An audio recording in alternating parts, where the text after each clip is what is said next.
Hampir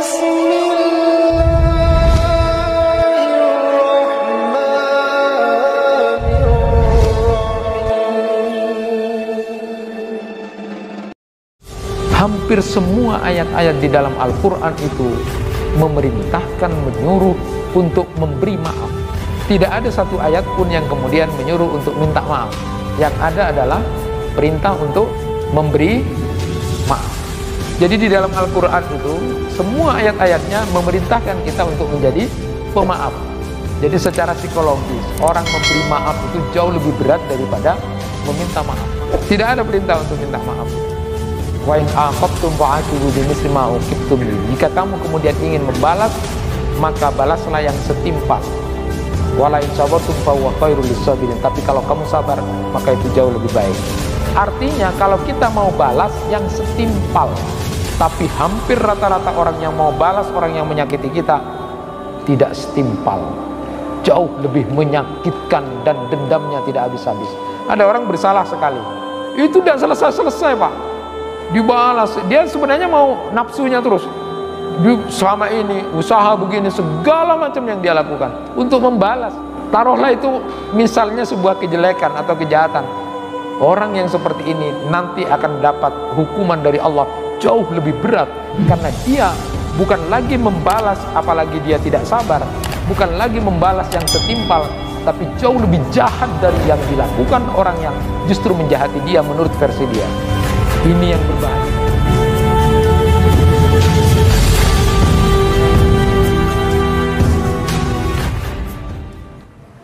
Assalamualaikum warahmatullahi wabarakatuh. Alhamdulillahi rabbil alamin, alladzi amarana an nusliha ma'isyatana linailis sa'adah wa naquma bil wajibat fi ibadatihi wa taqwa. Ashhadu an la ilaha illallah wahdahu la syarika lah wa ashhadu anna Muhammadan abduhu wa rasuluh. Allahumma salli wa sallim wa barik ala nabina Muhammad wa ala alihi wa ashabihi ajma'in. Rabbi shrah li sadri wa yassir li amri wa hlul 'uqdatam min lisani yafqahu qawli. Amma ba'd.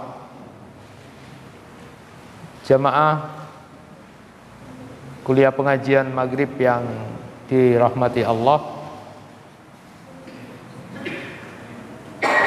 sepantasnya pada malam hari ini kita bersyukur kepada Allah Subhanahu wa taala karena di pengajian perdana setelah Ramadan, setelah Idul Fitri, kita bisa kembali menyelenggarakan acara kajian ini. Bapak Ibu dan saudara-saudara sekalian, ada sebagian ulama menyatakan bahwa apa yang harus dipelajari dan diajarkan sesudah Ramadan itu, mereka kemudian menyebutkan yang harus kita pelajari lalu kita sebarkan dan kita ajarkan setelah Ramadan itu adalah tentang takwa. Kenapa? Karena takwa ini untuk menjadi ukuran indikator kita setelah bulan Ramadan yang tujuannya agar menjadi orang bertakwa. Oleh karena itu, hal yang harus dipelajari dan diajarkan, diingatkan, disebarkan sesudah bulan Ramadan ini adalah tentang takwa, supaya nanti bisa menjadi indikator untuk menjadi alat ukur apakah kita sudah berada di jenjang ketakwaan itu sebagaimana tujuan dari puasa Ramadan itu. Maka kalau kita memahami tentang takwa itu yang sering disampaikan oleh para khotib Jumat, sederhana saja, bahwa takwa itu adalah imtisalu awamirillah wajtinabun nawahihi. Jadi melaksanakan apa yang menjadi perintah-perintah Allah dan menjauhi apa yang menjadi larangan-larangan Allah. Maka secara sederhananya mulai bulan Syawal dan seterusnya ini paling tidak sampai 6 bulan kita belajar tentang indikasi-indikasi tentang ketakwaan itu. sehingga kita bisa mengukur di mana kita. Kalau Imam Al-Ghazali itu menyebutkan an-din syatrain, agama itu urusannya dua saja itu. Ahaduhuma tarkul manahi wal akhar fi'lut ta'at. Jadi kata beliau, agama itu urusannya memang dua itu saja. Jadi urusan meninggalkan apa-apa yang dilarang, dan lalu kemudian yang satunya adalah melaksanakan apa yang diperintahkan atau melakukan ketaatan kepada Allah Subhanahu wa taala. Agama itu saja, itu dua saja kata beliau. Nah, lalu beliau menyebutkan bahwa wa tarkul manahi huwal asad. Meninggalkan yang dilarang itu jauh lebih berat dari melakukan ketaatan. Fa inna ta'at yaqdiru 'alaihi kullu ahad. Kalau ketaatan itu semua orang bisa melakukan. Wa tarkus syahwat la yaqdiru 'alaihi illa siddiqun. Tetapi meninggalkan syahwat, meninggalkan yang dilarang itu tidak semua orang bisa, kecuali orang-orang yang jujur dalam beragamanya. Ini sesuatu yang penting untuk kita pahami, apa yang disampaikan oleh Imam Al-Ghazali, bahwa kalau agama itu ada dua saja urusannya, ya, urusan menjauhi apa yang dilarang oleh Allah dan melakukan ketaatan, maka beliau sampaikan bahwa meninggalkan apa-apa yang dilarang oleh Allah itu jauh lebih berat dari melakukan ketaatan. Semua orang mungkin masih bisa untuk melakukan ketaatan, tetapi tidak semua orang bisa meninggalkan apa yang dilarang, kecuali orang-orang yang beragama dengan jujur. Dan inilah yang akan kita sampaikan pada kesempatan ini. Jamaah pengajian yang dirahmati Allah, kalau diterjemahkan apa yang disampaikan oleh Imam Al-Ghazali, mungkin orang jahat itu sholat bisa semuanya. Orang korup, tidak korup, halal, bisa haji, bisa umroh. Semua bisa menampakkan melakukan ketaatan. Tetapi tidak semua orang bisa untuk menjauhi apa yang dilarang Allah, kecuali beragamanya itu jujur. Jadi kejujuran beragama itu menjadi penting, ya. Hanya orang-orang yang kemudian jujur dalam keberagamaannya lah yang kemudian bisa meninggalkan apa-apa yang dilarang oleh Allah Subhanahu wa taala. Nah, ada kitabnya Syekh Salim Al-Hilali itu. Kitab itu judulnya adalah Al-Mawsu'atu Al-Manahi As-Syar'iyyah fil Quran wa Sunnah. Beliau tulis apa yang namanya larangan-larangan Allah. Jadi isinya itu ensiklopedia larangan-larangan Allah. Itu jumlahnya ada 737 larangan-larangan Allah. Jadi kalau itu dibahas saja 6 bulan ke depan, itu masih belum selesai, ya. Jadi untuk mengetahui bagaimana keadaan kita, posisinya dalam ketakwaan itu, maka tentu harus belajar tentang larangan-larangan itu. Di samping juga belajar tentang apa yang menjadi perintah-perintah dari Allah Subhanahu wa taala. Baru kita kemudian bisa mengindikasikan, bisa kemudian merujuk frame kita berada di mana. Termasukkah kita orang-orang yang kemudian jujur dalam beragama atau tidak? Kenapa? Karena saat kemudian ada ulama yang menyatakan, siapa yang hari-harinya setelah Ramadan itu sama dengan hari-harinya saat Ramadan, siapa yang hari-harinya pasca Ramadan itu mental dan perilakunya sama dengan saat di Ramadan, maka dipastikan dia akan hari raya di akhirat nanti. Ini kalimat yang luar biasa sebenarnya. Maknanya hari raya itu kan hari kegembiraan, hari kesenangan, hari yang bahagia banget. Maka orang yang membiasakan hari-harinya setelah Ramadan itu seolah-olah sama dengan hari-harinya pada saat Ramadan, maka dia akan berhari raya sesungguhnya nanti di akhirat.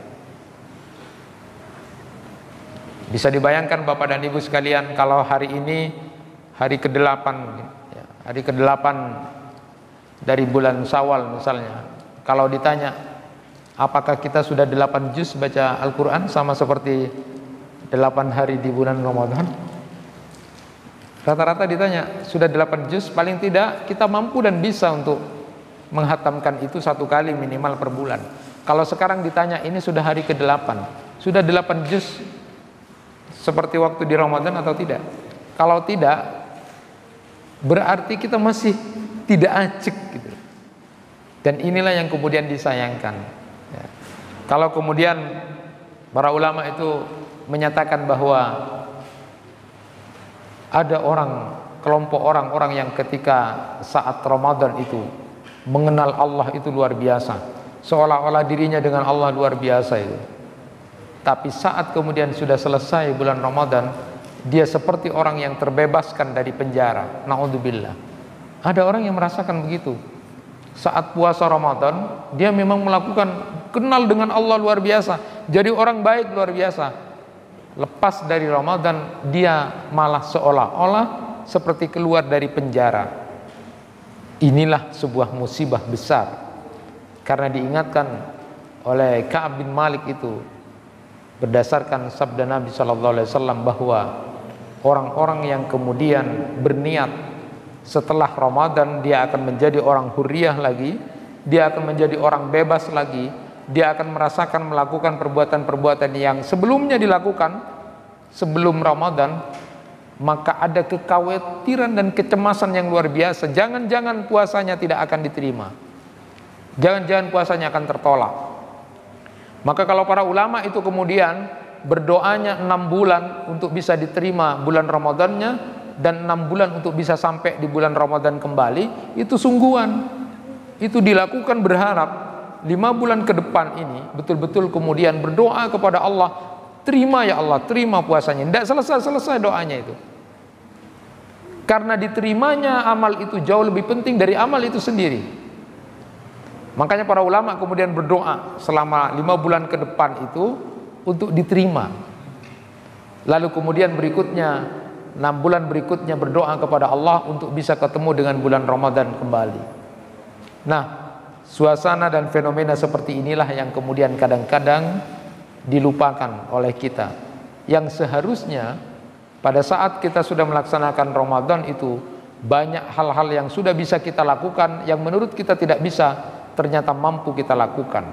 Salat malam mampu kita lakukan, puasa sebulan itu mampu kita lakukan. Paling tidak kita belajar nanti puasa Senin Kamis, karena itu kita semuanya bisa.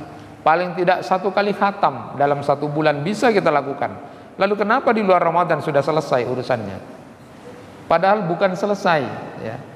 Pada saat 1 Syawal itu bukan berarti sudah selesai urusan tentang ibadah kepada Allah itu. Bukankah Allah Subhanahu wa taala sudah menyampaikan itu dalam Quran surat Al-Hijr ayat 99. Wa'bud rabbaka hatta ya'tiyakal yaqin.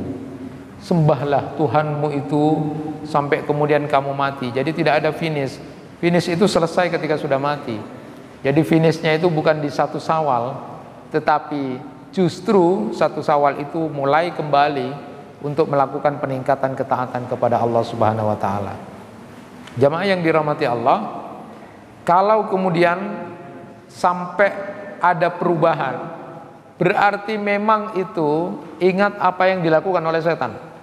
Di riwayatnya Wahab bin Munabbih itu disebutkan bahwa inna iblis yasihu fi kulli yaumin id. Iblis itu setiap hari Idul Fitri itu berteriak-teriak.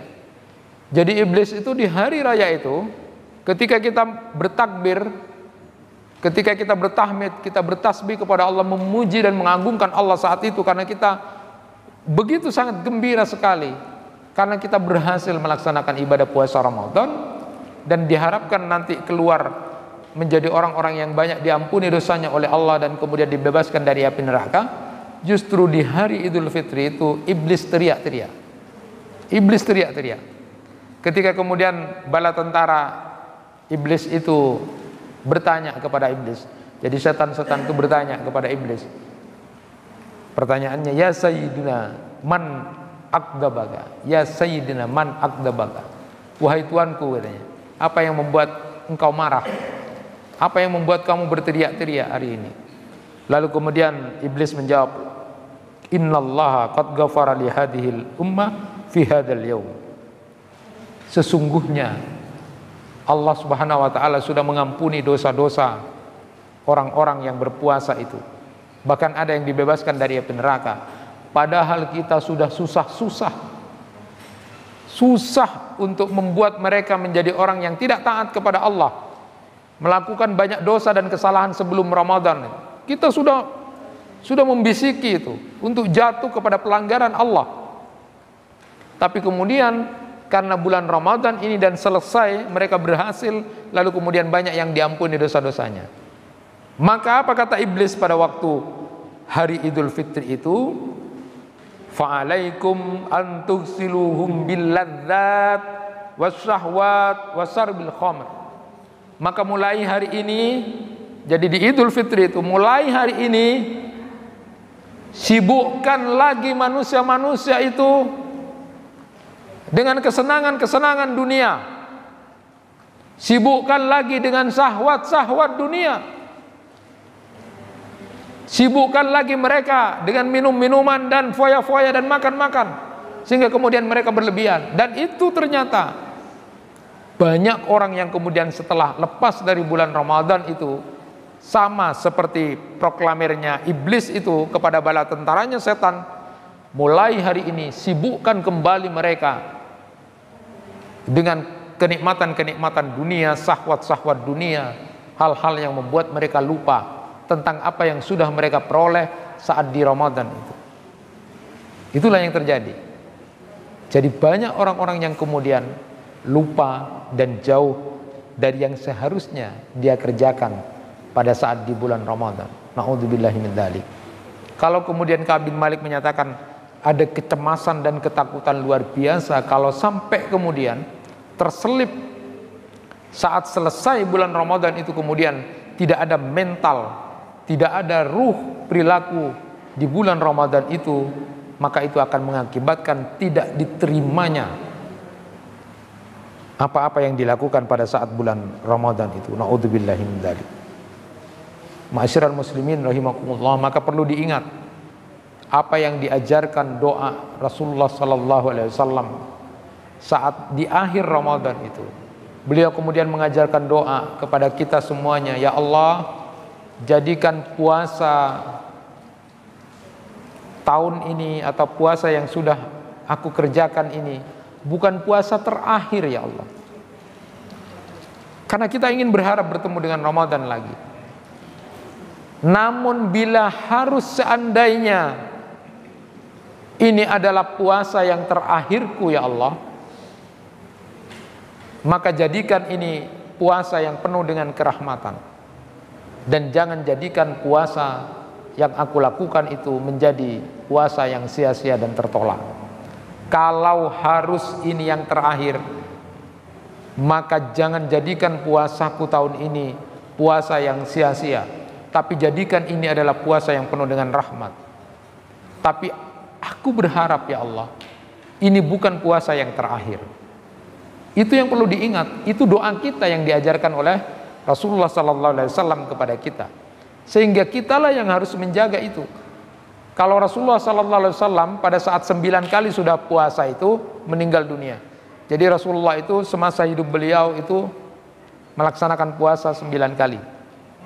Jadi tahun kedua Hijriah, lalu kemudian meninggal di tahun ke-11 Hijriah di bulan Rabiul Awal. Artinya ketika beliau itu berdoa seperti itu, maka kemudian kira-kira 5 bulan berikutnya di Rabiul Awal, setelah kemudian Syawal itu, Syawal, Dzulqa'dah, Dzulhijjah, lalu kemudian Muharram, Safar. Nah, di Rabiul Awal beliau kemudian meninggal. Jadi 6 bulan setelah 9 kali berpuasa beliau meninggal dunia. Nah, itu doa yang harus kita ingat. Maka seandainya kita berdoa kepada Allah seperti itu, ya harus kita jaga sendiri. Ya Allah, aku berharap ini bukan puasa terakhirku. Aku berharap untuk bisa bertemu lagi dengan Ramadan yang luar biasa itu. Namun andaikan ya Allah memang takdirku sudah berhenti ajalku di tahun ini, maka jangan jadikan puasaku sia-sia, tapi jadikan puasaku ini penuh dengan rahmat. Apa puasa yang penuh dengan rahmat? Mereka yang kemudian membawa penuh ampunan dari Allah Subhanahu wa taala, dibebaskan dari api neraka, dan dia mendapatkan kebahagiaan yang luar biasa di akhir sisa hidupnya sebelum dia meninggal dan bertemu dengan bulan Ramadan kembali. Itulah puasa yang penuh dengan rahmat. Nah, Bapak Ibu dan jamaah pengajian yang dirahmati Allah, maka kesempatan singkat ini saya hanya ingin menyampaikan salah satu saja di antara alat ukur apakah kita ini termasuk orang yang sudah bertakwa atau tidak. Kalau kita pelajari mungkin bisa 6 bulan 1 tahun berikutnya. Kalau tadi saya sampaikan kitabnya Syekh Salim Al-Hilali itu saja sudah 737 larangan-larangan Allah itu. Kalau kita pelajari itu luar biasa. Begitu juga mempelajari perintah-perintah Allah yang ada kaitannya dengan takwa itu. Maka salah satu di antara indikator yang mungkin penting untuk kita pelajari bersama adalah bagaimana kita menjadi orang yang memaafkan. Nah, di dalam Al-Quran disebutkan bahwa anta'fu aqrabu littaqwa. Kamu mau memaafkan itu sudah dekat dengan ketakwaan, kata Allah Subhanahu wa taala. Kamu mau memaafkan itu adalah dekat dengan ketakwaan kepada Allah Subhanahu wa taala. Apakah sampai saat ini kita sudah terbebas dari rasa benci, dari rasa dengki, dari rasa permusuhan antara sesama muslim, siapapun orangnya? Karena orang yang akan memasuki surga itu adalah orang-orang yang tidak ada dendam, tidak ada kebencian dalam hatinya, tidak ada permusuhan di dalam hatinya. Allah sangat benci kepada orang-orang yang kemudian masih ada permusuhan di dalam hatinya. Allah sangat benci. Cukup, katanya Rasulullah SAW, cukup orang yang setiap hari ada rasa dendam dan permusuhan, cukup setiap hari dia menikmati dosa terus-menerus. Masya Allah, rugi besar. Setiap hari dia menikmati dosanya dengan permusuhan yang dia lakukan. Karena surga akan dimasuki orang-orang yang hatinya tulus, orang yang hatinya polos, orang yang hatinya penuh dengan keselamatan, tidak dengan hal-hal yang lain. Bahkan ciri-ciri orang yang ibadur rahman itu disebutkan, walladzina idza khatabahumul jahiluna qalu salama. Hatta sampai berbicara dengan orang-orang jahil pun dia tidak ngereken. Jadi kalau ada orang-orang yang membuli sedikit, ya tidak usah direken. Capek kita kalau kemudian mereka orang-orang seperti itu misalnya. Ini contoh saja, tetapi tidak mencela juga, tidak. Tetapi kita tidak kemudian menjadi orang yang larut dalam celaan-celaan seperti itu. Nah, konteks memaafkan ini luar biasa. Hampir semua ayat-ayat di dalam Al-Quran itu memerintahkan, menyuruh untuk memberi maaf. Tidak ada satu ayat pun yang kemudian menyuruh untuk minta maaf. Yang ada adalah perintah untuk memberi maaf. Jadi wal ya'fu wal yasfahu, semua perintahnya fa'fu anhum, perintahnya beri maaf, berikan maaf, berikan maaf. Hudil afa, jadilah engkau pemaaf. Jadi di dalam Al-Quran itu semua ayat-ayatnya memerintahkan kita untuk menjadi pemaaf. Tidak ada kalimat minta maaf. Bukan berarti kemudian yang salah tidak minta maaf, bukan. Artinya orang itu jauh lebih berat memberi maaf dibandingkan dengan minta maaf. Karena kalau orang yang bersalah pasti minta maaf itu. Gampang kalau minta maaf itu. Tapi mau memberi maaf itu gak gampang. Jadi secara psikologis orang memberi maaf itu jauh lebih berat daripada meminta maaf. Makanya di dalam Al-Quran itu semua ayatnya tidak ada satupun yang menyuruh untuk minta maaf, tapi memberikan perintah untuk memberikan maaf. Jadilah pemaaf. Tidak ada perintah untuk minta maaf itu. Ya. Ini kesannya apa? bahwa ternyata memberi maaf itu jauh lebih berat daripada minta maaf. Orang kalau minta maaf itu gampang. Mare mokol orang nampeleng orang sapora nangkok ya, mare kepang. Nah, pokoknya nangkok mare minta sapora nah gitu kan. Tapi yang berat itu yang memberi maaf itu. Makanya di dalam ayat-ayat Al-Qur'an itu tidak ada satupun yang minta maaf, tapi semua memberi maaf. Secara psikologis kan begitu. Jadi berat untuk memberi maaf. Tetapi itu sudah frame-nya begitu. Salah satunya adalah entaqu aqrabu littaqwa. Pemberian maafmu, memaafkanmu itu adalah dekat kepada ketakwaan. Kalau kita kemudian susah untuk memberi maaf, maka berarti kita belum menjadi orang bertakwa. Ini berat, memang sebuah pilihan. Kita tidak usah berbicara tentang luar biasanya Rasulullah SAW itu memberikan maaf itu. Dalam sejarah kehidupan Rasulullah, luar biasa yang dilakukan Rasulullah. Rasulullah pernah kemudian dituduh oleh salah seorang sahabat Ansar itu ketika bagi-bagi ghanimah ini. Ini yang dibagi Rasulullah itu tidak adil, tidak sesuai dengan perintah Allah. Siapa yang tidak marah digitukan? Rasulullah itu. Tapi kemudian Rasulullah memaafkan. Nabi Musa pernah disakiti jauh lebih dari ini, maka aku harus sabar. Itu Rasulullah. Rasulullah pernah kemudian pada saat pakai gitu, ditarik gitu, ayo bagi itu. Rasulullah maafkan.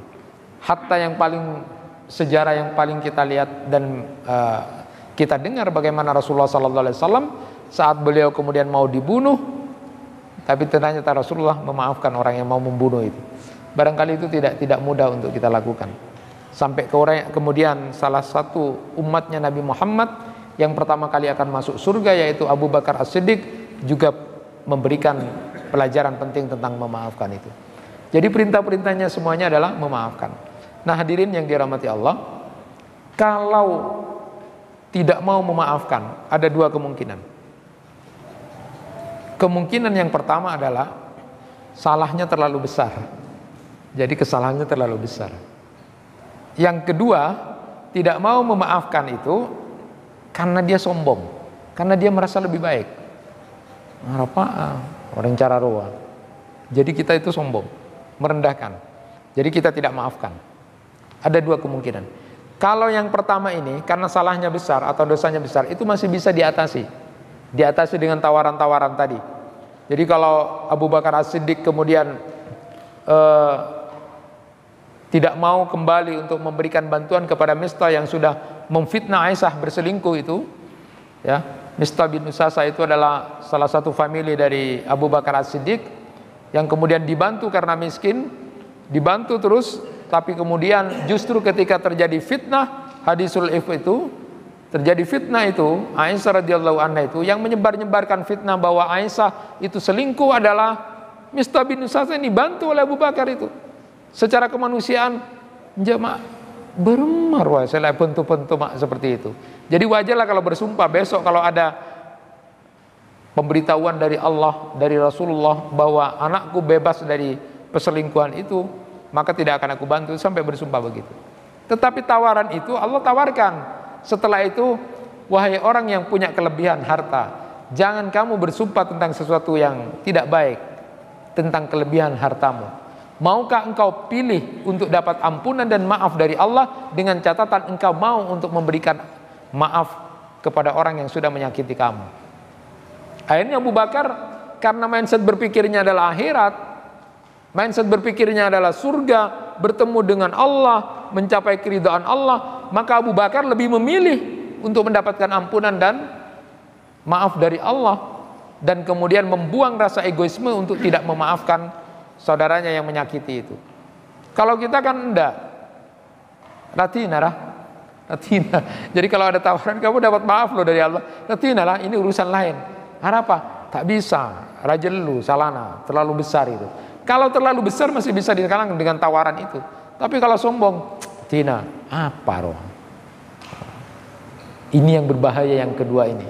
Kalau tidak mau memaafkan, tetapi dia kemudian merasa sombong karena dia sudah menjadi orang yang lebih dari orang yang dia tidak maafkan. Ini berbahaya. Ini salah satu indikator dari takwa, dari sekian banyak indikator nanti untuk belajar seberapa jauh kita sudah menjadi orang bertakwa. Itu salah satunya adalah memaafkan. mau untuk memberikan maaf kepada orang-orang yang pernah salah dengan kita. Bagaimana caranya? Paling tidak kalau secara ilmu psikologi itu, orang kemudian akan memberikan maaf, pertama kali yang harus diingat adalah hadis Nabi, al-insanu mahallul khata' wan nisyan. Manusia itu tempatnya salah dan dosa. Jadi mungkin dia tak sengaja, dia sudah salah, kita maafkan. Ini hadis ini sebenarnya yang lebih pantas buat siapa? Buat orang yang mau memberi maaf, yang disalahin. Hati-hati loh. Hadis ini lebih pantas untuk dipahami oleh siapa? Oleh yang mau memberi maaf atau yang disalahin. Jadi ketika dia ingat, oh iya memang manusia itu tempatnya salah dan dosa. Hadis ini jangan dipakai sama orang yang bersalah. Kenapa? Hanya dia bangga. Ya, sudah bersalah, engkau minta maaf lah mare. Kan manusia ya salah, tempatnya salah. Akhirnya dia bangga dengan kesalahannya. Dia bangga dengan kesalahannya. Kalau itu hadis dipakai, ini kan harusnya ditawarkan pada yang disalahin atau yang punya, dia disalahin lalu kemudian memberi maaf. Jadi kalau saya tidak mau memberi maaf, ingat hadis itu berarti oh iya manusia itu memang tempatnya salah dan dosa dia mungkin hilaf. Jadi kita lunak, bukan dipakai sama yang mau minta maaf. Langsung kok sapora ya, dia bangga dengan kesalahannya nanti. Sama dengan hadis-hadis Rasulullah SAW dalam suami istri itu misalnya. Contoh misalnya hadis tentang khairukum li ahli wa ana khairukum li ahli. Sebaik-baik di antara kamu adalah yang terbaik buat keluarga dan aku yang terbaik, kata Rasulullah. Itu untuk bapak-bapak, supaya bapak-bapak baik kepada istri-istrinya, supaya baik kepada istrinya. Begitu juga dengan ibu. Hadis tentang seandainya ada perintah untuk sujud, maka akan aku perintahkan wanita itu untuk sujud kepada suaminya. Itu untuk ibu-ibu, supaya dia kemudian berbakti sungguh-sungguh kepada suaminya. Bukan sebalik-baliknya diketahuan seperti itu. Nanti kalau sudah tahu begitu, apa yang terjadi? Suaminya menginjak-injak istrinya. Kamu itu harusnya suruh menyembah, katanya Rasulullah. Mak bisa lah ben lakena, bakna itu kutuna semua. Atau sebaliknya istrinya, mas itu harusnya baik-baik, marang kok beri dia, marang harus baik-baik. Rasulullah begitu, salah gitu. Ya. Jadi penempatan paling tidak dominannya di mana? Sama seperti tadi itu. Al-insanu makhlul khata' wan nisyan, itu pantas bagi orang yang kemudian ingin memberikan maaf supaya kemudian legowo. Jadi satu, secara psikologis bahwa orang yang akan mau memberikan maaf supaya lunak, yang pertama itu adalah ingin mendapatkan tawaran dari Allah, dapat ampunan dan maaf dari Allah. Jauh lebih dia pilih daripada gengsi. Apalagi sekarang setan sudah tidak dibelenggu, bisik, lelah tak apa, macam biasa. Bok na takok berarti, bok na gengsi, itu setan itu. Akhirnya tidak mau memberi maaf itu. Padahal bagian dari ketakwaan itu adalah dia dekat untuk memberikan maaf. Dan inilah yang memang lebih berat daripada meminta maaf. Makanya ayat-ayat di dalam Al-Quran semuanya itu adalah perintah untuk memberi maaf. Jadilah pemaaf. Tidak ada perintah untuk minta maaf karena terlalu gampang. Nah, cara yang kedua yang harus kita pikirkan lagi supaya kita kemudian mau lunak. Kalau di dalam Al-Quran disebutkan bahwa jika kita ingin membalas, maka balas yang setimpal. Fajaza'u sayyi'atin sayyi'atun misluha. Itu kuncinya. Maka ketika Rasulullah SAW pernah kemudian melihat pada waktu perang Uhud, Hamzah paman beliau seorang tokoh yang luar biasa yang diandalkan oleh Rasulullah dalam setiap medan jihad perang. Hamzah itu kemudian meninggal dalam keadaan yang luar biasa kocar-kacirnya. Jadi semuanya ini hatinya diambil, pokoknya dibelah semuanya, dihancurkan itu. Maka Rasulullah kemudian wajar secara manusiawi kemudian melihat nanti peperangan berikutnya kalau umat Islam kemudian mendapatkan kemenangan, akan aku balas 30 kali semua pembesar-pembesar kafir Quraisy itu, pembesar-pembesar kaum kafir itu nanti di peperangan akan jauh dilakukan lebih hebat. Artinya Rasulullah akan melakukan itu. Allah tidak ingin seperti itu. Allah tidak rela dengan itu. Lalu kemudian diingatkan Wa in aqabtum fa'aqibu bimisli ma uqibtum bi. Jika kamu kemudian ingin membalas, maka balaslah yang setimpal. Wala in sabartum fa huwa khairul lisabirin. Tapi kalau kamu sabar, maka itu jauh lebih baik. Artinya kalau kita mau balas yang setimpal. Tapi hampir rata-rata orang yang mau balas orang yang menyakiti kita tidak setimpal. Jauh lebih menyakitkan dan dendamnya tidak habis-habis. Ada orang bersalah sekali, itu tidak selesai-selesai Pak, dibalas. Dia sebenarnya mau nafsunya terus. Selama ini usaha begini, segala macam yang dia lakukan untuk membalas. Taruhlah itu misalnya sebuah kejelekan atau kejahatan. Orang yang seperti ini nanti akan dapat hukuman dari Allah jauh lebih berat, karena dia bukan lagi membalas, apalagi dia tidak sabar, bukan lagi membalas yang setimpal, tapi jauh lebih jahat dari yang dilakukan orang yang justru menjahati dia menurut versi dia. Ini yang berbahayanya. Kenapa kita harus memilih memaafkan? Kenapa kita harus memilih untuk tidak membalas, bersabar, di samping Allah Subhanahu wa taala akan memberikan ampunan dan maaf kepada kita? Karena kalau kita balas, pasti lebih menyakitkan dan lebih besar daripada orang yang menyakiti kita. Contoh, bapak karena merasa orang keren, orang hebat, ditempeleng sekali. Itu nanti macam-macam Kang Ko. Itu istrinya diteror, anaknya diteror, semuanya diteror, jabatannya diteror. Itu mau balas, tak tahu Kang Ko apa yang terjadi. Orang ini ternyata jauh lebih jahat dari orang yang kemudian menjadi, karena dia mau membalas. Makanya di dalam teori ilmu psikologi itu yang bagus itu adalah balas dendam, yang bagus itu adalah hidup bahagia. Jadi ada ceritanya seorang ulama disakiti gitu, terus kemudian dia susah pulang ke rumahnya, ketemu istrinya dan anaknya. Kenapa bapak, kenapa? Dia cerita, saya sakit gini. Terus anaknya yang baru saja belajar, dia mengatakan, hidup bahagia, selalu senyum, maka itu adalah balas dendam yang bagus. Jadi kalau bapak mau balas dendam, merasa disakiti, hidup yang bagus, hidup yang keren, tambah senyum, itu bingung nanti yang nyakitin ya. Tapi kalau bapak tambah marah-marah, itu target bebas. Jadi dalam ilmu psikologi adalah hidup bahagia, hidup senyum, hidup bahagia itu adalah balas dendam yang terbaik. Daripada bapak kemudian mikirkan itu, stroke sendiri, sudah disakiti, capek-capek sendiri, stroke sendiri nanti. Tapi kalau hidup bahagia, hidup senyum, bahkan kita termasuk orang-orang yang sabar karena memilih ampunan dan maaf dari Allah, karena kita ingin digolongkan menjadi orang bertakwa. Kenapa? Karena memaafkan itu adalah dekat kepada ketakwaan. Nah, sedikit ini mengukur ketakwaan kita. Sudahkah kita maafkan orang-orang yang bersalah kepada kita, tetangga kita, saudara kita, sahabat kita? Sudah, maafkan. Lalu bersihkan hati kita. Lalu kemudian kita menjadi orang-orang yang tersenyum, positif. Kita menjadi orang lapang dada. Dan hebatnya di dalam Al-Quran itu Allah menyebutkan, setiap memerintahkan untuk memberikan maaf, berilah maaf. Lalu kemudian dilanjutkan dengan wal yasfah, lapang dadalah. Jadi tidak cukup memberikan maaf, tapi palapang dadana beuna, palapang, pacemper. Bukan cuma memaafkan. Kalau cuma memaafkan, modelnya sama seperti orang yang menyatakan, iya tak maafkan, tapi tak lopang kok. Itu modelnya ya. Itu ada orang mengatakan, ya sudah saya maafkan, tapi tidak bisa saya lupakan. Itu seperti itu.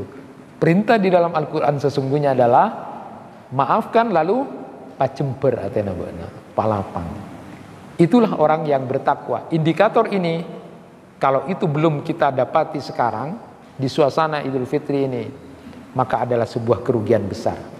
Salah satu indikator dari orang bertakwa adalah menjadi pemaaf atau memberikan maaf.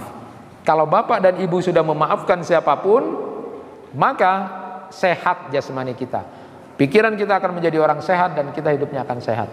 Sebaliknya, saat kita tidak mau memaafkan, apalagi setan sudah tidak dibelenggu, membisiki terus, tak usah tina, mbak narogi, mbak nakala, segala macam, habislah kita. Kita tidak memilih menjadi orang bertakwa. Kalau frame indikator di antara sekian banyak indikator tentang ketakwaan itu tidak kita miliki, menjadi orang pemaaf, hudil afwa ya. Itu perintah, jadilah kamu pemaaf. Banyak perintah-perintah di dalam ayat Al-Quran, jadilah pemaaf. Memang ini tidak mudah, sehingga di dalam ayat Al-Quran semua perintahnya adalah memberi maaf, bukan minta maaf. Karena apa? Karena itu tidak mudah. Jadi menjadi orang bertakwa itu ternyata memang tidak mudah. Kita akan buktikan nanti setelah hari-hari ke depan apakah indikator ketakwaan itu sudah kita miliki. Di antaranya adalah memaafkan. Ada lagi nanti kita bahas kesempatan lain, bahwa i'dilu wa aqrabu littaqwa, berlaku adillah kamu, karena adil itu adalah dekat kepada ketakwaan. Banyak lagi idiom dalam Al-Quran yang menunjukkan siapa orang yang bertakwa itu, sehingga bisa dijadikan alat uji kita setelah Ramadan ini, apakah termasuk orang yang bertakwa atau tidak, untuk menjaga, mengawal, memframe diri kita selalu berada dalam ketakwaan. Itu yang bisa disampaikan, mudah-mudahan bermanfaat. Sekali lagi, maafkan siapapun yang bersalah kepada kita, saudara-saudara kita, sahabat-sahabat kita, siapapun, untuk kita menjadi orang yang kemudian mendapatkan predikat orang yang bertakwa. Di samping memaafkan juga berlapang dadalah, jemberlah hati kita untuk semakin menguatkan kedudukan kita sebagai orang yang dicintai oleh Allah, karena termasuk orang-orang yang bertakwa. Mudah-mudahan bermanfaat. Subhanakallahumma bihamdika asyhadu an la ilaha illa anta astaghfiruka wa atubu ilaik. Kurang lebihnya mohon maaf. Assalamualaikum warahmatullahi wabarakatuh. Diucapkan kepada Al-Ustaz Ahmad Hudzaifah, semoga apa yang telah beliau sampaikan dapat bermanfaat dalam kehidupan kita sehari-hari dan dapat kita terapkan. Amin amin ya rabbal alamin. Selanjutnya penutupan. Marilah kita tutup pengajian pada malam hari ini dengan pembacaan kafaratul majlis. Subhanallahumma wa bihamdika asyhadu an la ilaha illa anta astaghfiruka wa atubu ilaik. Saya selaku pembawa acara memohon maaf apabila ada tutur kata yang salah. Terima kasih atas segala perhatian. Akhirul kalam. Assalamualaikum warahmatullahi wabarakatuh.